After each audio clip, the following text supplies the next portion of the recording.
Hey, how's everybody doing? It's Monday, August 14th, and I'm sure y'all have been following what happened in Charlottesville and all over the country this weekend with the KKK neo-Nazi groups rallying and the violence that they've been doing against counter-protesters. One woman killed and many other people hurt. And it's been on my mind a lot this weekend. Had a lot of conversations with people about what's going on, and one thing that I think is important to point out is just the fact that this is a predictable outcome, not just of white supremacy but also of empire in decline. One thing that some of my friends did a presentation a couple years ago called misogyny and ecocide. And one part that I loved about that presentation that was so right on, I thought, was they talked about how all oppression is based on resource extraction, whether that's racism, classism, what have you. And I think that this rise in neo-Nazi activity makes sense in the context of the American empire starting to decline. And a lot of people have talked about how Trump is sort of a symptom of that, the decline in American power.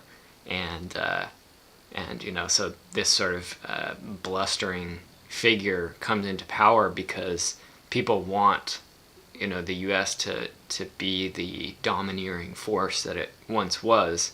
And it still is in a lot of ways. Obviously this empire is not down and out, not going away, but it's sort of, it feels to me like a late stage empire thing that's going on right now with this rise in this activity. And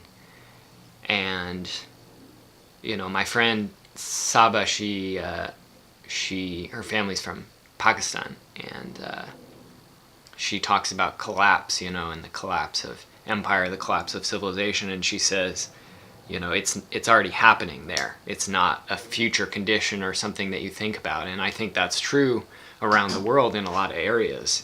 This global empire, global civilization has undermined the basis of its own survival, and we're seeing global warming take off. We saw the hottest month ever recorded last month in Death Valley. Hottest month anywhere on the planet was recorded last month. We're seeing the sea ice completely going away. We're seeing a huge wildfire season here. I'm in Seattle at the moment, and the smoke coming through the last couple of weeks was insane. Some of the worst air quality around. And we're living through these ecological collapses, and I think that in a lot of ways that's precipitating what's happening. And it's these things are so linked. Our communities are becoming increasingly stressed because there's not the resources don't exist to supply everyone with the sort of bribes, the magnificent bribe like Mumford talked about. Like in the 50s the middle class was a much bigger entity than it is now. And here in a place like Seattle, where you've got the tech industry booming, and of course that's just all based on slavery and exploitation and resource extraction for the tech industry, and the main beneficiaries are the military and corporations. And here we've sort of got this wealthy class that's being created and booming. But that's a small exception, and I think it's a case of opportunity in crisis.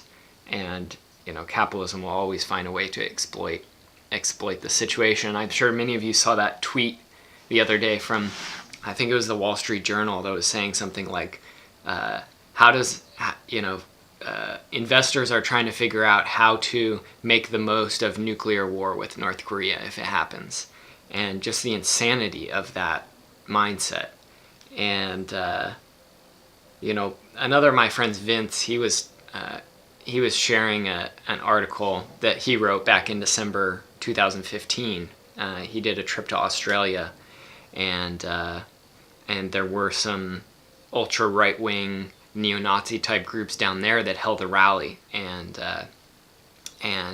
he was interested in that, involved in that in some way, and he wrote this article about, the title is the left prepared for the right's terrorism? And his conclusion was no, basically. And so, obviously, this is extremely serious. We're having people being killed, and this is a life and death struggle. And so, I'm thinking about, I've been talking to friends, and, a couple friends are saying after this, like, I'm an organizer and I'm going to get a weapon. And, on the one hand, that's a very sad reflection of the place that we're at politically, but on the other hand, it's pragmatic. And so, Vince was just saying, I think one of the things that I was interested to see from Charlottesville was that folks out there at the counter-protesters, anti-racist protesters at their rally, they were protected by people with semi-automatic weapons who were standing around the outside of the park. And obviously those people weren't able to stop the man who drove the car into people there, because that was at a different location. That was during a march. But, and obviously that was in the middle of a crowd. Firing a weapon would be potentially very dangerous in a situation like that. But, I found that interesting and informative. And I know for me, that's something that in Deep Green Resistance we've been trying to do for a long time, is just normalize the use of weapons, training in weapons, because this is a war and people are being killed all the time. And it's not just, this one woman, Heather in Charlottesville, who her death is tragedy, of course. But, people are being killed all the time, whether it's environmentalists in Paraguay and Guatemala, or, indigenous peoples, the attacks on people at Standing Rock. All over the world, people are being killed directly and indirectly by this culture, by the millions. And so, I think we need to recognize that this is a war. And, I say that with a lot of moral trepidation because, people have been, I saw some stuff on social media of somebody posting something saying, here are the original anti-fascists going to disrupt a large Nazi gathering in 1944. And it was a picture of the D-Day landing. And, my grandfather was, my mom's father, was a conscientious objector during World War II. And that's always had a lot of influence on me. And I'm not really sure that I agree with him. I think if he were still alive, we'd have some great conversations about it, because I have a lot of respect for the moral perspective that he had, from what I'm told. And he was an activist. He was somebody who believed in doing the right thing and was involved in a lot of great stuff over the years. But I'm not sure that I agree with his perspective, but at the same time, I just, that glorification of the U.S. war machine made me a little uncomfortable, even though obviously fighting the Nazis was probably one of the best things that the U.S. military ever did. It's still the U.S. military, it's still one empire battling another. And, obviously you can't compare the Nazi regime to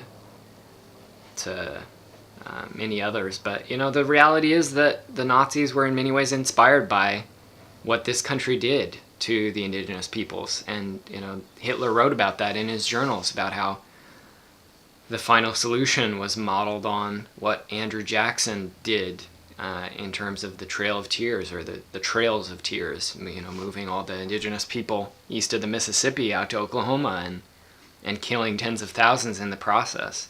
And, the incessant wars for hundreds of years as this country expanded and exterminated indigenous peoples who were unfortunately in its way. And, now we're sort of in this later colonial stage where the settler colonists are completely settled here. I'm here in 2017. I don't even know what generation I am, of the settlers and the occupiers. But we forget that that's the foundation of this nation as well, and so it makes me uncomfortable to see that glorification of the American military and this sort of patriotic response to racism. People who say this isn't what this country is about, this isn't what America is about, because it absolutely is what this country is about. It's the foundation of this country. The absolute bedrock is racism and exploitation for the sake of land theft and labor theft and the theft of resources. That's what this country was built on. And so I think that we need to get serious, and we need to be prepared, and we need to recognize the reality that this is a war that we're in, and that sucks. That's not a comfortable recognition to come to for those who aren't there already, but it is the reality, and you can't have any chance of winning a struggle against an empire if you don't even acknowledge that you're in a struggle, and that this is life and death, and that this culture is destroying the planet and destroying anyone who gets in its way or anyone who can be exploited. So that's all for now. I've got a lot of thoughts bouncing around and still having conversations with people about what's going on, and I'm interested to hear what you all think. So let me know. Let me know what you think about all this. I'm interested to hear, and this is an ongoing conversation, so I'll probably have some more to say in the future. And thanks for listening. Take care.